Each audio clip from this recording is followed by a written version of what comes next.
Hey, shalom, shalom, shalom, shalom. Akim, first and foremost, giving all praise unto Yahweh, by Hashem Yahushua, by Hashem Kakodash, giving double honors to our apostles and elders of great millstone. Shalom and salutation to all you sincere Akims across the four winds, pushing this truth with sincerity of heart. I'm your fellow servant Kasamagan from the DC camp, coming at you through the spirit and power of Yahweh, by Hashem Yahushua, by Hashem Kakodash.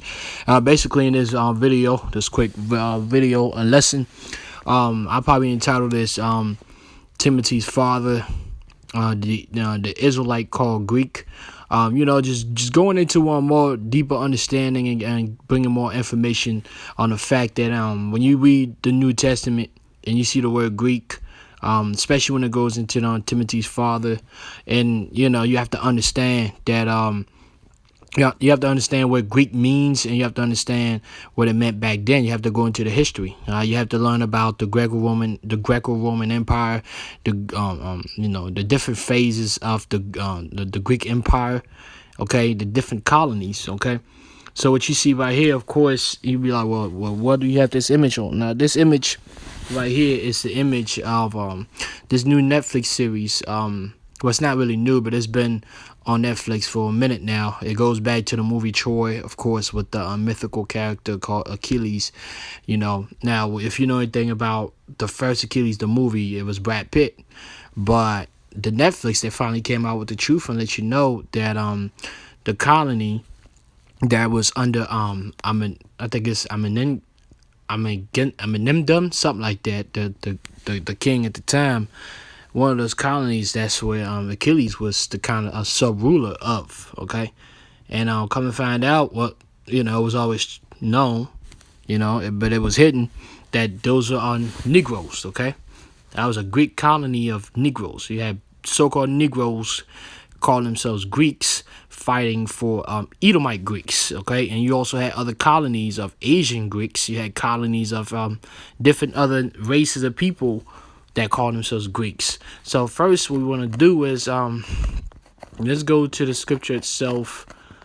This is Acts chapter 16 and 1. It says, "Then came he to Derbe and Lystra, and behold, a certain disciple was there named Timotheus, also known as Timothy, Timotheus, the son of a certain woman who was a Jewess," meaning it's clear and non-debatable that Timothy's mother was a Israelite. Okay, it says, "and believed," meaning she not only was she an Israelite, but she had faith in Yahushua. Okay, but it says, "but his father, Timothy's father, was a Greek."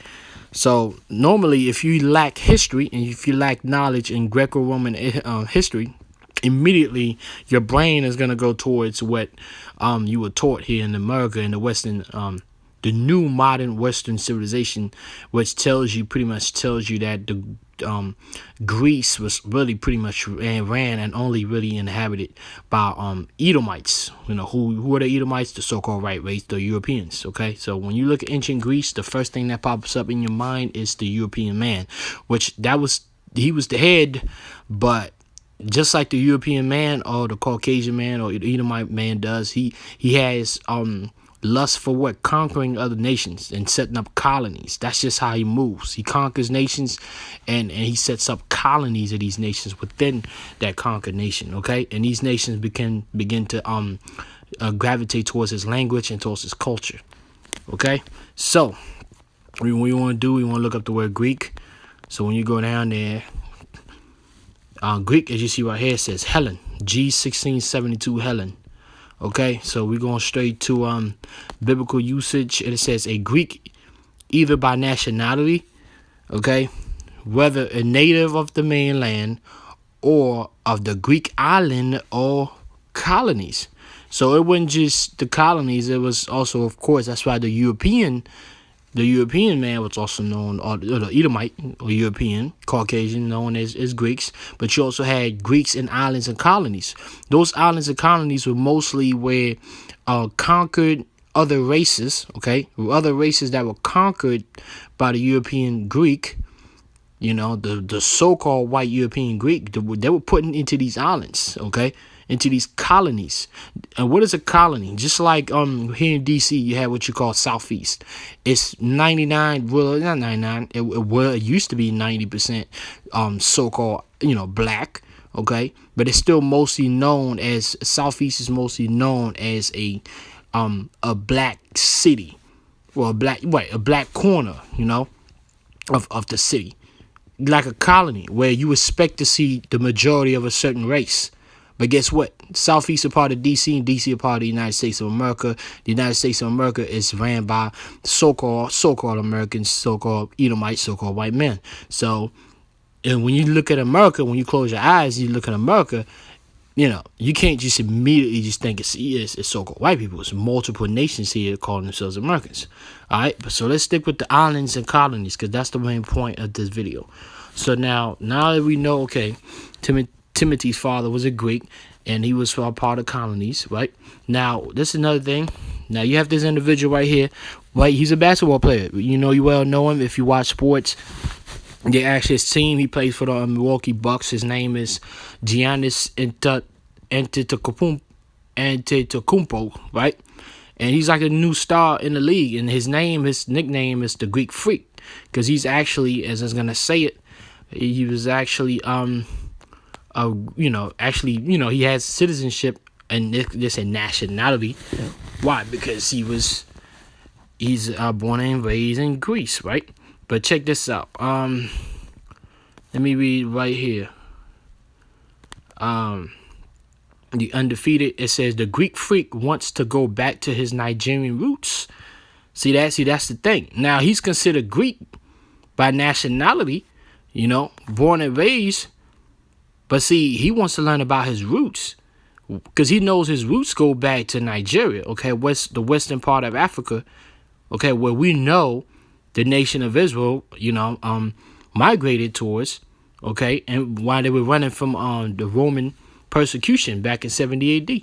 But he's known as a Greek. But this is clearly a so-called black man, okay, which we know the so-called blacks are Hebrew Israelites. When I say, from tribe of Judah, Benjamin, and Levi, okay, and then the rest of the Israelites, which are so-called Latinos, Native Americans.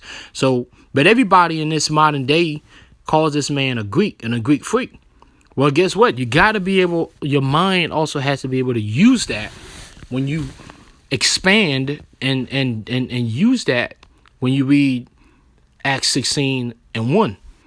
Because if in your mind you believe that the only Greeks are European, so-called white European Greeks, then you wouldn't call this man a Greek. But everybody knows he's a Greek. Why? Because he's born and raised in Greece. But we know his roots go back to Nigeria, okay? So the same thing. Timothy's father was born and raised in Greece. Therefore, he was called a Greek. But where were his roots? His roots, as you should already know, is that where he was an Israelite. That's how Timothy was an Israelite, okay? Timothy was an Israelite, not really according to his mother, though his mother was an Israelite. He was an Israelite according to his father being an Israelite, but an Israelite who was born and raised in Greece, therefore called himself a Greek and buying into the Greek customs, okay? Now, actually, yeah.